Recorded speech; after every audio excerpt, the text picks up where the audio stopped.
네, 안녕하세요.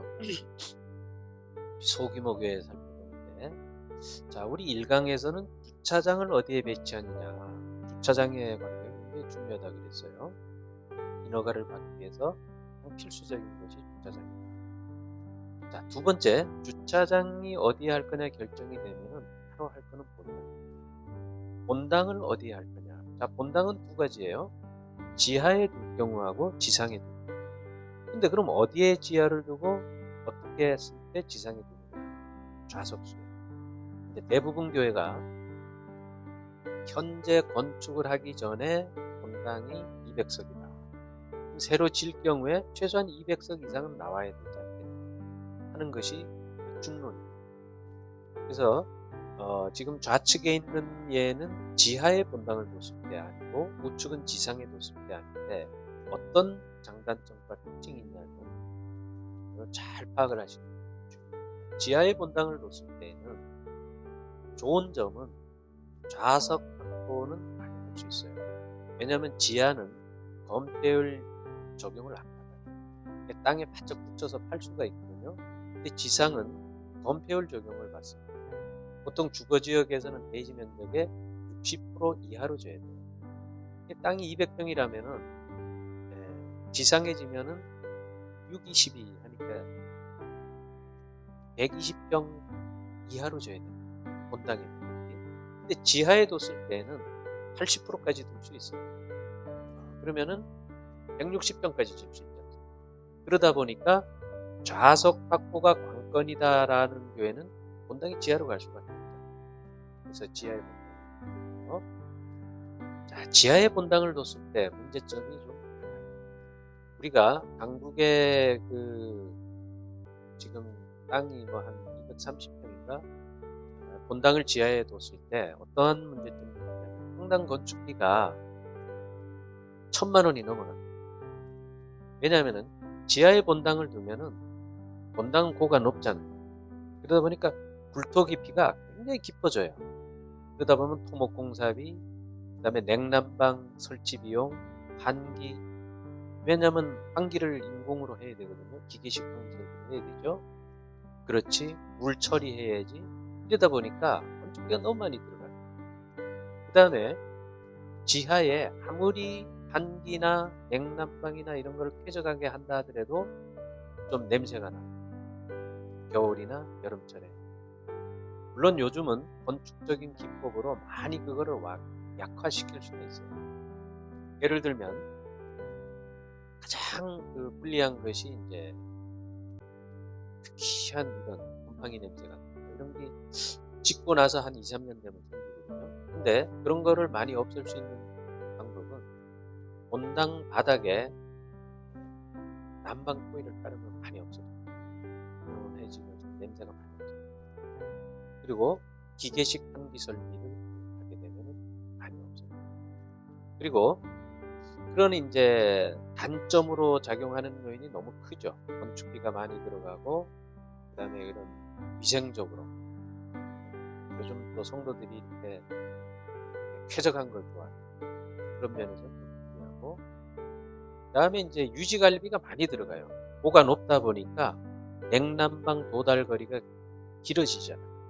그러다 보면 이제 전기료나 이런 거하고 직결이 되기 때문에 유지관리비가 많이 들어가고 그다음에 이제 지하에 본당을 두면서 중층을 두게 되면은 가시선이 굉장히 답답하게 나옵니다.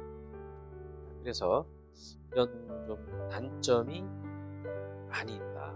특히 요즘 지하에 본당을 두는 것은. 근데 사실 지상에 본당을 두는 것도 제가 봐서는 제가 한번 통계를 내봤어요. 지하에 본당을 뒀을 때의 좌석하고 지상에 본당을 뒀을 때 건폐율의 저쪽을 받아서 뒀을 때 그럼 좌석 차이가 얼마나 나느냐라고 했더니 좌석 차이가 그렇게 많이 나지는 않아요. 자, 아까 말씀드렸듯이 지상에 본당을 두면은 200평 땅이라고 했을 때 120평 본당이 나옵니다. 그러면은 지하에 본당을 두면은 160평 본당이 나온다. 보통 지하는 한 80%까지 팔 수 있어요. 그러면은 60평 차이가 나죠. 60평. 지하가 60평을 더 팔 수가 있다. 지상보다. 그럼 60평의 좌석이 몇 석 더 들어가느냐 하면은 보통 저기 이제 엘리베이터, 계단, 뭐 홀 빼고 나면은 전용 면적은, 그러니까 전용 면적 계산할 때 전용 면적 기준은 한 70%밖에 없어요. 네, 그렇다고 보면은 전체 그 본당 좌석 수 대비로 본다면은 15%에서 20% 정도 더 드는 지하에 본당. 그러면은 제가 봐서는 그 정도 더 들려고 많은 건축비와 유지관리비와 쾌적성이라 할지 이런 거를 감수하면서 굳이 더 필요가 있겠다 하는 생각입니다. 그래서 어지간하다면은 지하에 본당을 두는 것은 좀 많은 비합리적인 요소가 있다, 이렇게 결론을 내줄 수가 있고, 지상에 본당을 뒀을 때는 상당히 모든 면에서 쾌적해요. 단점이라면 좌석이 조금 적다라는 건데, 그거는 극복할 수 있는 방법이 있어요. 뭐냐면은 소예배실이 어차피 하나씩 두게 되거든요. 그럼 요즘은 이 영상이나 음향이 잘 돼 있기 때문에 동시에 예배 드리면 돼요. 요즘 대형교회들 다 뭐 나눠서 예배 드리죠. 그래서 이런 음향 영상의 환경, 기술적인 그 환경이 그런 거는 라는 것이고, 그 다음에 지하의 본당을 뒀을 때와 지상의 본당을 뒀을 때의 그 차이점이라면은 성도님들의 동선상에 많은 문제점이 또 야기가 됩니다. 왜냐하면 주방하고 관계돼요. 식당하고. 지하의 본당을 두게 되면 보통 식당이 4층에 오게 되거든요. 왜냐하면 1층에 POD 주차장, 2층에 교육공간, 3층에 뭐 또 교육공간이 있으니까. 그러면은 예배가 끝나고 식사 공간까지 이동하는 경로가 보통 3개 층에서 4개 층을 올라가요. 그 동선이 굉장히 길어져요. 그런 불편함이 있고, 지상의 본당을 두게 되면은 보통 본당 위에 식당이 오지 않습니까? 예배하고 예배 마치고 바로 안쪽 올라가면 식당이 돼요. 이런 장점이 또 있습니다.